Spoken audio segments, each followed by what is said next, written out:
na laban. Hindi ko nga alam kailan laban. May laban ba? Hindi ko nga alam eh. Yun lang, wala tayong laban eh. Sa December pa eh. Yo mga kabosing, update po sa laban ng katawan ni Casimero ngayong malapit ng kanyang laban sa October 25. Kamusta na ba ang kanyang timbang? Sa ngayon ay umuwi muna ang Team Casimero sa kanilang lugar sa Ormoc. Dito nga po natin makikita na kumakain lamang itong si Casimero ng saging, pangpalakas ng immune system sa katawan.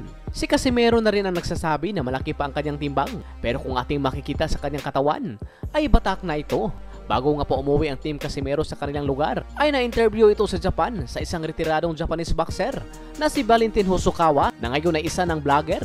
Natanong nga po si Casimero kung ano na ang kanyang timbang at sinagot naman ito ni Casimero na nasa 130 to 135 pounds na ang bidyong ito ay di na bago. Ito yung unang pagkikita nila ni Casimero. Pero para sa inyo mga kabosing, ano ang tingin nyo sa katawan ni Casimero ngayon?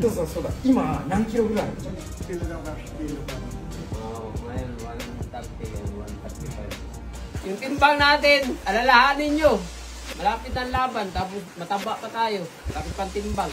Ako na magsabi sa inyo, malapit pang timbang natin. Pabiro nga pong sinabi ni General Casimero na kailan daw ang laban dahil di nito alam.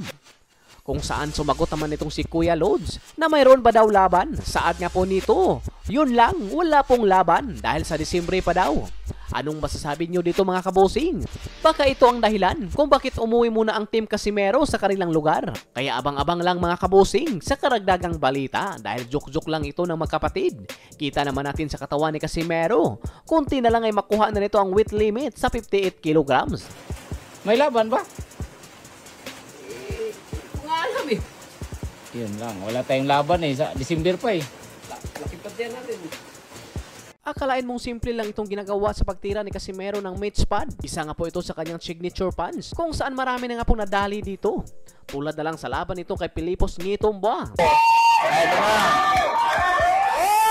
At sa laban naman ni Casimero kay Saul Sanchez, panoorin nyo ng mabuti. Una nga pong pagbitaw ni Casimero ay hindi pa nakuha nito ang saktong distansya kaya nakapuslit pa itong si Sanchez. Kaya sa pangalawang bitaw, ayun, sa pulang pagmumukha nitong American talagang nangisay. Pero 少しフェイントを入れましたサンチェス。そこに対して2回目、サンチェスも返した。 Sa tingin nyo mga kabusing, kaya ba itong gawin ni General Casimero sa kalaban nito ngayong darating na October 25 na sobrang angas rin kung umasta?